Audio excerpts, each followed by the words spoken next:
Yan guys, magbibigay ako ng tips yan sa mga gustong or nagbabalak mag MIUI 125 yan guys.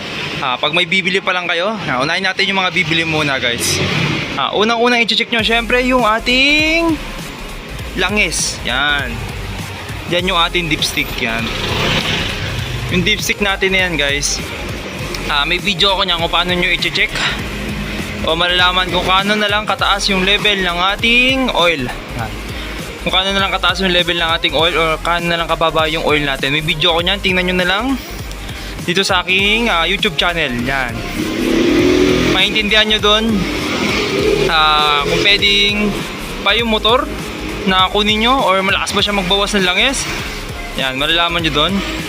Syempre guys, yung oil level na yun, pag bibili nyo, minsan dinadaya, sinasalinan nila para magmukhang hindi nagbabawas ng langis. Kaya ang gagawin nyo yan guys talaga pagka ganun, i-change nyo agad kahit na mukhang bago yung langis pagkabili nyo. Tapos gamitin nyo, tingnan nyo malakas ba magbawas ng langis. Yung tips ko dun sa kung paano check yung oil level, kailangan check nyo yun lagi every week. Yan, every week para makakita nyo yung gap kung may bawas pa talaga, diba guys?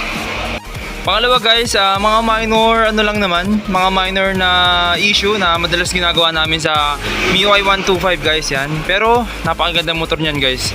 Sinasabi ko sa inyo, yung mga issue nyo na naririnig nyo sa Facebook, sinabi ng tropa, yan guys, ano lang yun, pabaya kasi yung mga may-ari. Hindi yan magiging issue kung yung may-ari is maalaga. Inuunahan yung due date ng mga maintenance bago masira yung mga parts, diba guys? Dapat ganun para hindi magiging issue sa inyo yun, diba? Ganyan ang gawin yung mindset guys.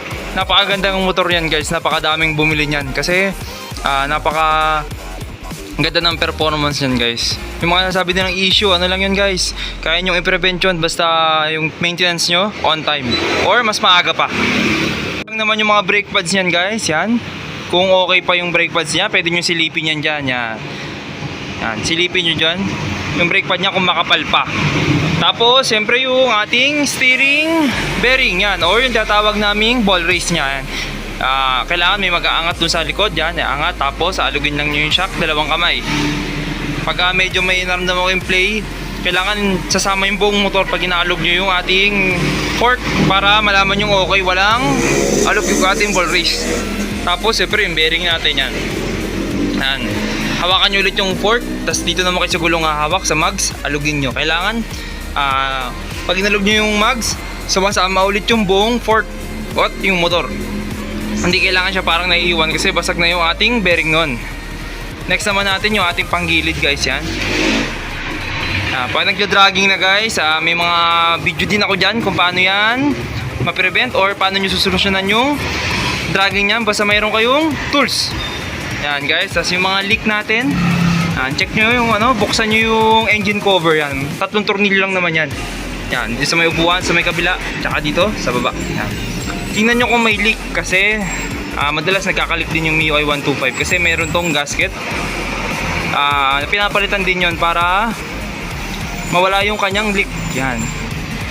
Tapos din yung minsan kasi guys nagiging maalog yung ating fairings yan, tong inner fairings natin na part na to nagiging maalog yan guys yan.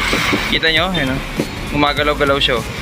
May solusyon naman yan guys, maglalagay lang tayo ng mga foam, rubber dito sa ating wala pa ako nagagawang tutorial yun guys, pero gagawa tayo ng tutorial yun para sa mga naka MIUI 125 dyan. Yan, kung paano lagyan ng foam at yung ating mga rubber na pwedeng ilagay sa kanya, didikit natin para hindi umaalog dito. Ito kasi madalas maalog. Ganyan tunog niyan guys, sana pag umaga plus yung dragging na nararamdaman nyo. May solusyon naman dun guys, wag kayong magiging negative sa ating MIUI 125. Napakaganda motor niyan ha. Ganyan tunog niyan guys Ganun na mabilis kasi nagpa-vibrate nga. Ating fender naman guys, yan. Madalas maraming niyan, siguro mga sa 100% na bumili ng MIUI 125, halos lagpas kalahati na nag-crack yung fender or nasira. Yan kasi sobrang vibrate nga nung part nung mula sa likod natin, yan, dumadaan sa fairings natin yan, aabot hanggang dito sa may fender natin sa front. Yan, umaalog na mabilis yan. Kaya nangyari syempre yung plastic natin, hindi kinakaya yung vibration, nagka-crack siya banda dun sa may malapit sa may tornilyuan. No, tatlo lang naman tornilyo niyan guys eh. May nabibiling bracket niyan guys. Maganda habang wala pang crack. Palitan nyo na yung or lagyan nyo ng bracket. Yan, madali lang yon. Pag magdi-DIY kayo guys, magbubutas lang kayo. Tapos lagyan nyo ng bagong tornilyo. Tapos sabay nyo na salpak yung bracket. Yan guys, dito naman tayo. Yan. Sa may airbox natin guys, minsan itong rubber na to, yan. Kita nyo ba dyan? Yan. Nasasakto yan dito guys. Yan. Sumasakto dito. Ang nangyari guys, sobrang vibrate ng motor natin, nabubutas niya yung airbox. Eh di pag umulan or naman kayo sa putik, papasukin ng putik yung ating airbox. Ang punta niyan guys dito sa ating gearings. Sinisira yung ating mga bearing sa gearings natin guys. Kaya maganda i-check nyo lagi, kailangan walang leak. Yan, yung tuturo ko na yun sa part ng airbox na yun. Tapos buksan nyo to lagi. Yan, tapos check nyo kung pinapasok ba ng tubig. Tapos yung sa may ating gear oil naman guys, tingnan nyo yung mga leak nya. Pagka minsan may leak yung oil seal natin dito sa ating torque drive oil seal, yung sa may shaft natin dito, yan. Minsan lumalabas din yan dito, yan. Parang may langis dito kahit anong linis nyo. Hindi nawawala yung hindi siya basa, langis siya. Ganun din yan pag sira yung ating sa may pulley oil seal yan. Sa may crankshaft natin yan. Umaabot din yan dito kasi umiikot yung sa loob niyan eh. Yan, lalabas yan dito. Pag nanditong part naman yung shock natin yung may tagas. Yan. Palitan nyo na yan guys. Magkano lang naman yung mga oil seal nito sa may panggilid natin. Tapos may oil seal yan dito rin. Sa may rear axle oil seal natin. Meron din yan guys. Ang tagas naman yun madalas lumalabas dito sa may ating mags yan. Pag mahina na yung preno nyo tapos may lumalabas na langis, batang part na yan, sira na yung ating oil seal. Yung gear oil naman nito guys, kung may budget talaga, 1:1 yun na, kasabay ng change oil yan. Para mas maging prevent nyo. Sabi nung iba, ay hindi naman nagbabawas yan, hindi naman lumuluma yan, hindi naman nasusunog yan eh. Hindi ganun guys.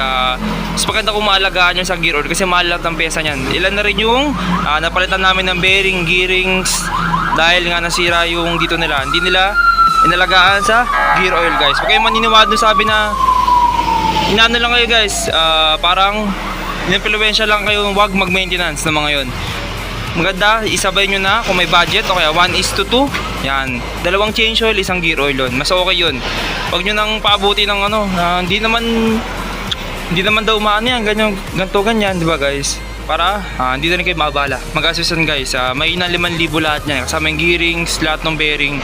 Lalo na pag original yung mga bearing nyo guys, paka 7,000 abutin lahat yan. Unahan nyo na. Yan guys. So far guys, napakagandang motor to. Kaya maraming may-ari niyan. Yan. Yung value niya sa market, sakto lang din naman, di naman ganun kababa. Kahit may mga issue kayo narinig sa kanya guys, huwag kayong mawalan ng gana para bumili niyang motor na to guys. Napakaganda niyan. Nakailang beses na ako niyan, mekaniko ako. Hindi dahil sa mekaniko ko kaya kahit may issue siya gusto ko siyang bilhin. Hindi guys, kasi napaka mura ng mga parts niyan. Tapos yung maintenance, mura lang din lahat. Tapos napakadaling i-DIY. Yan guys, di ba? Basta yung DIY nyo do it yourself, wag destroy it yourself para talagang maging maayos yung motor natin. Yan. Sana may natutunan kayo. Maraming salamat.